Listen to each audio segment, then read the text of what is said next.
We've talked in the past, in May last year to be more precise, about divorce rape, namely the insanely misandrist practices of family courts around Europe and North America, especially North America, and how this affects demographics. Exactly 1 year ago, in January 2016, we discussed about divorce and how this affects women and children, especially the very real and very negative effects on fatherless children, but also the growing misery in which women find themselves in once they reach their late 30s and early 40s, where they have a fabulous career but no children and no family, suddenly realizing that the posh career isn't really that fulfilling and fabulous as it had been sold to them by the feminist culture. But feminist culture and the feminist influenced practices of family courts also have an economic effect, and an effect that goes beyond what's visible in the ludicrous divorce settlements that we sometimes see reported in the press. Let's explore.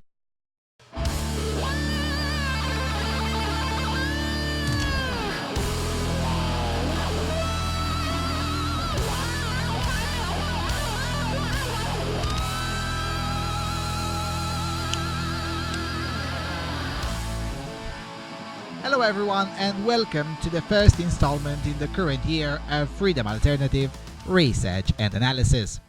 Alright, this is a discussion that needs more research than what I've done so far, but given that I don't have a multi-million-dollar think tank at my disposal, I'll just build up the ideas one by one with you, the viewers, acting as the peer review. I mean, come on, we managed to have peer-to-peer decentralized operating systems and downloaded upload systems, so why not philosophy, laws, and ideas as well? Anyway, so, first of all, let's read from thisismoney.co.uk, a website that is part of the Daily Mail. So, nearly a third of parents unwilling to leave estate to their children for fear they will lose it in divorce. A relatively short article, so I'll read it in its entirety. Quote, almost a third of parents are unwilling to give their married children financial aid or inheritance for fear that the money will be lost from the family through divorce. In a survey by Investec Wealth and Investment, 30% of respondents were in this camp, with 14% having little confidence that their children's marriage would last long term. In a bid to see savings stay in the family, 14% of parents said they decided to skip a generation and leave assets to their grandchildren.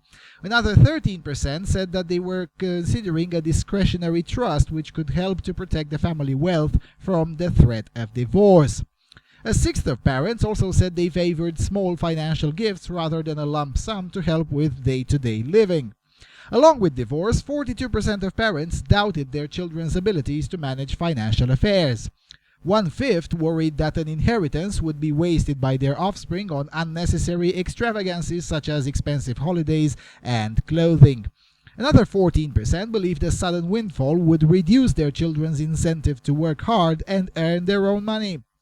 Commenting on the findings, Simon Bashrun, a financial planner at Investec, said, quote, in our experience, parents may disapprove of their children's choice of partner but can be very reluctant to interfere in case they cause a family rift. But with divorce rates as they are in the United Kingdom, we are seeing increasing numbers of parents looking to protect wealth from leaving the immediate family, particularly if they are pessimistic about the state of their children's marriages. This often results in parents favoring small financial gifts over lump sums and in some cases setting up discretionary trusts. Investec published the results of the survey ahead of what is described as divorce peak season in January. Indeed, according to recent trend data collected by Google searches for quote, should I break up with my boyfriend, close quote, and quote, should I get divorced, close quote, hit an all-time high just after Christmas. According to the United Nations, the country with the highest divorce rate in the world is the Maldives, with 10.97 divorces per 1,000 inhabitants per year. This is followed by Belarus with 4.63 and the United States with 4.34. In 2014, the latest available figures from the Office for National Statistics, there were 111,169 divorces in the United Kingdom, a decline of 27% from the record peak in 2003. The number of divorces was highest among men aged 45 to 49 than women aged 40 to 44. Of the 1,000 parents surveyed in the Investec poll, 12% said their children's marriages had already broken down. Alright, so I looked up the table cited in the article, and the top 10 is like this: Maldives, Belarus, and the United States, the first three. Then fourth is Cuba, fifth is Estonia, then Panama, Puerto Rico, Ukraine, Russia, and the top 10 is completed by Antigua and Barbuda.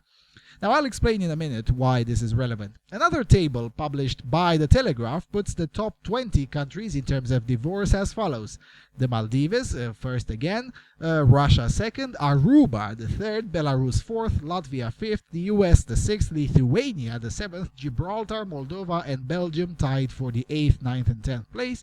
Then follows Cuba, Switzerland, Ukraine, Denmark, Hong Kong, Jordan, Czechia, Portugal, Costa Rica, and Sweden. Now, the first aspect that caught my eye in both of these tables is that there is a dearth of middle-income countries. Yes, there's Czechia and Costa Rica, but very low in the top 20. Otherwise, these countries are either filthy rich, as is the case with Hong Kong, the United States, Switzerland, and Sweden, or very poor, as is the case with Russia, Cuba, Belarus, Moldova, and of course the Maldives, which may be a tropical paradise and a popular tourist destination, but it's otherwise poorer than Belarus. Now, why does this matter? Well, for starters, inheritance is part of the normal process of growth. And this is true everywhere, and wherever inheritance is hindered, growth goes away remarkably fast. The best example being France, where if you inherit two apartments, you must sell one of them in order to afford the inheritance tax for the other one. There's almost a perfect correlation between hindrance of inheritance and lack of growth. And the inheritance process is very important, particularly in very poor and very rich societies. Middle-income countries can afford some degree of experimentation because those are the countries still far from being very rich and still have enough people that wouldn't lose that much from experimentation. Very poor countries cannot afford that because they're poor, and doing so would sentence themselves to even more intergenerational poverty. On the opposite end, the very rich countries can't afford this because they risk losing wealth, and in rich societies, recessions feel much worse. Yet it's exactly these ones that are experimenting. Middle-income countries have minuscule divorce rates. Slovenia 1.1 per 1,000 inhabitants, Poland 1.6, Romania 1.5, Croatia 1.1, Kazakhstan 1.8, Ecuador 1.1. You get the point. So we have very rich and very poor divorcing like crazy, while the middle-income ones just mind their own business and steadily grow. Now, why is that? Now, I don't purport to have one definitive answer or the definitive answer, but I dare to speculate that in the poor countries, divorce is high because of endless disagreements and fights over the material shortcomings of the family, and in rich countries, divorce is high because they live too well and have too much time on their hands to argue over petty nonsense. Now, I'm not saying this is a definitive answer, and I'm clearly oversimplifying here, but I do argue I'm on the right track with my speculation. For instance, one British organization for single women says that 44% of divorces in the UK cite lack of equality as grounds for separation. Now, this is, to me, clear indication of living way too well, and of being an idiot, if I am to be completely honest. A marriage is not supposed to be equal. It's supposed to be a partnership. That is to say, partners ought to complement each other, not to be each other's equals in everything and anything. My grandparents were married for 52 and 56 years respectively until death did them part. They weren't equal, they were partners. And now, to tie everything back to economics and feminist culture, I'll say this. This is the first generation in several hundreds of years, really, in some countries, including the United Kingdom, when the previous hard-working generation cannot really relate with its offspring. Just think about it. Especially in Europe, the situation is by and large kind of like this. Most parents of millennials are in their 50s or early 60s. They grew up right after World War II, half of them in the Eastern European half looking totalitarianism in the eye, whilst the other half fearing about what might happen if the Warsaw Pact becomes belligerent again. Then they worked their best, they saved up, doing so illegally in Eastern Europe because saving in socialism is haram, then had one or two children and then continued to save up, consciously working to give their children a better future. Meanwhile, their millennial children, now adults who did get married, ended up divorcing and being screwed in the family courts, especially the men, or more likely don't get married at all and live with their parents way into their adulthood. The most exacerbating situation being in Italy, where a third of young adults live with their parents. Now, on top of this, the generations born after, I would say, 1985 or so, grew up in a radically different and in radically different cultures than their parents, grandparents, or great-grandparents. Now, I myself had the privilege of meeting two great-grandmothers of my own, and I had access to family archives going way back into the 18th century, and I can attest, the differences between the culture of my great-grandma, born in the 1850s, and the culture of, my great-great-grandma, and the culture of my mother, born 100 years later, are rather minuscule. The pillars remained largely the same for centuries. Study if you can, work hard, have children, save your country, and then work even harder so your children can live better and longer than yourself. Inheritance and legacy was an intricate part of this. Not so with this generation. This generation is raised with the mentality that everything is owed to them. Now let me explain. The European Union, for instance, considers youth to be any person between the ages of 14 and 36. Yes, 36. Now, recently, they scaled it back somewhat, and in some papers, it's only limited till 29. But still, 29! By the age of 29, my grandfather had bought an apartment in a big city, had two children, and had fought in World War II. For all intents and purposes, people enter into proper adulthood in Europe around the ages of 23 or 24, and that's at best. Because Europe is doing a great job at masking unemployment via education. I mean, a few weeks ago, I met a 30-year-old chap and his 29-year-old girlfriend. They were both pursuing some postdoctoral in some obscure bullshit studies that no one ever cared about and nobody will ever care about sufficiently to give them a job for.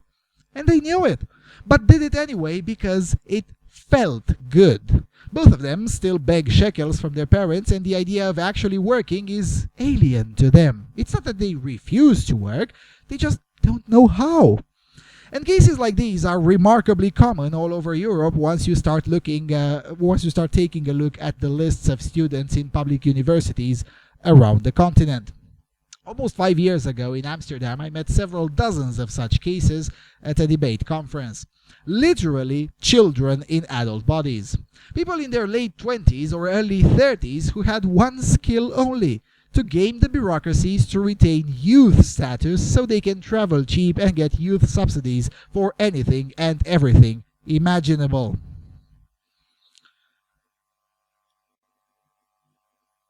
Now, the point I'm trying to make here is that the entitlement culture to which most young adults adhere to, and which is heavily influenced by feminism, combined with the severe worsening of family law practices, also influenced severely by feminism, have led to a generation, or perhaps two generations, that have inverted priorities.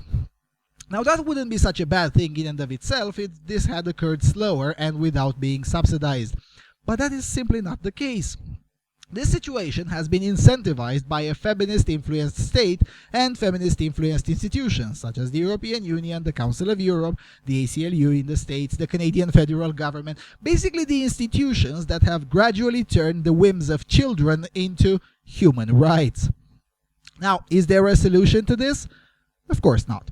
There are no solutions, but there are also no good trade-offs either this time.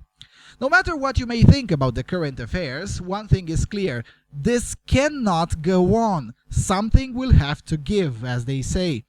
Now, I'd love to be wrong about this, and please argue with me and tell me that I am wrong, but as far as I can tell, the only sensible course of action will have to be to attempt to control the crash. And I mean both the economic and the societal crash.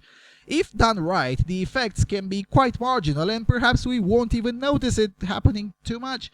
If done wrong, however, which appears to be the case now, get ready, because it's going to be quite a bumpy ride. Now let me explain briefly, and then we can wrap this up. Essentially, families in particular will have to find individual solutions for their particular cases. For instance, the article with which we started this video mentions the parents that decide to leave their estate with their grandchildren in order to bypass the looming divorce threat on their own children, and essentially hoping that by the time the grandchildren become adults, things will improve generally. Another example there is the blind or discretionary trust solution, and this sure works in some cases, namely the cases where you have a son that knows how to money, but you doubt the quality of his woman and you're aware how insane family courts are. However, most situations aren't like that. Most situations are rather how I describe them, with a son or daughter that has a wrong set of priorities, and for that, the parents must also take part of the blame. I mean, after all, who voted for leftist policies that subverted the culture for so many decades? It sure wasn't millennials doing that. Also, instilling virtues and values is still the job of parents, although in some countries of Europe this is rapidly being taken away from parents, which is in and of itself a highly worrying trend. Now, the only common thread in all of the trade-offs that individuals will have to find for themselves and their children is that they need to stick together as families. In other words, to bloody avoid divorcing. And this is true in most cases, even those where it would seem profitable to divorce and game the system in your favor. Over the long run, you still lose with this tactic. On average, of course. You know, my grandma, that same grandma that said misogynist men don't exist and cannot exist because they would have to hate women equally or more than women hate other women, that grandma, she was really a sweetie. And she also used to say that divorce is only acceptable in case of direct, unprovoked physical violence, adultery, and intentional poverty. That's it. Everything else must be worked out and dissolution of the family be avoided. Now, we sure do need more grandmas. But no, seriously. A bit more resilience and yes, a bit more maturity in today's youth would very much be in order. Now, mind you, I'm the last person to advocate marriage in the legal sense. In fact, legal marriage is by far the absolute worst idea a young man can have. What I am advocating, though, is private arrangements. This limits the power of the state over your family and incentivizes self-restraint rather than propensity towards gaming the system. Basically, the crux of the matter is that we need to rebuild the civic institutions.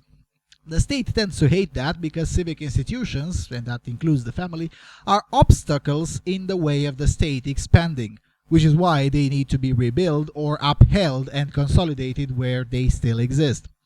I started doing this offline 9 years ago and online 4 years ago. It's nothing radical or spectacular what I'm saying here, but it works. It's basically voluntary association. Think of this in terms of the mutual trust societies, if you want, only it's not openly advertised to the general public. For instance, I said a few months ago in a comment that I was helping a friend fight the local school to avoid Marxist feminist indoctrination being voluntarily introduced there. We succeeded, by the way. Now, I don't have children of my own and likely never will, but it is in my best interest to help with this. The last thing I need is for this degeneracy to catch root in my backyard. Meanwhile, the father of the 3 children directly benefiting from my help is good at something that I'm not good at, so he'll jump in for me when need shall arise. And we're not relatives, we're just part of the same circle of individuals who share some core values, not teaching masturbation to 8-year-olds being one of them. Now, this is the kind of thing that everyone watching this should at least consider doing.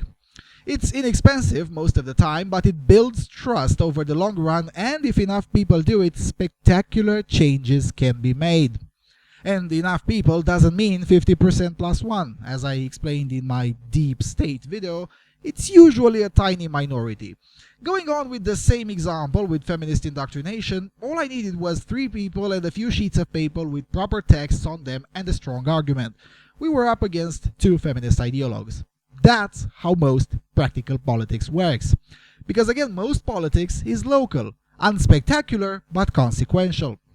Same goes with in family matters. If you can persuade 5 millennials to learn to save instead of spending like there's no tomorrow and to avoid legal marriage but embrace virtue, you've already made far more of a difference than writing a petition to the central government explaining how bad the family courts are. Anyway, as I said at the beginning of this episode, a lot more research is needed, so I don't claim to even have a sufficiently satisfying answer to myself, let alone a confident one for everyone else. So please do add to this in the comments or tell me where you think I'm wrong. I could be wrong on some of the causes of divorce, for instance, or I could be overestimating the dangers lying ahead. The only point I'm very confident on is the practical politics advice given in the last few minutes, mainly because I've already practiced them myself and saw them working flawlessly. But by all means, let's improve that too. Anyway, I'll make a separate episode on civic institutions through a practical politics lens so I can go into even more details on that particular topic. But until then, thank you for watching, thank you for your continuous and generous support, and I'll see you around on Freedom Alternative.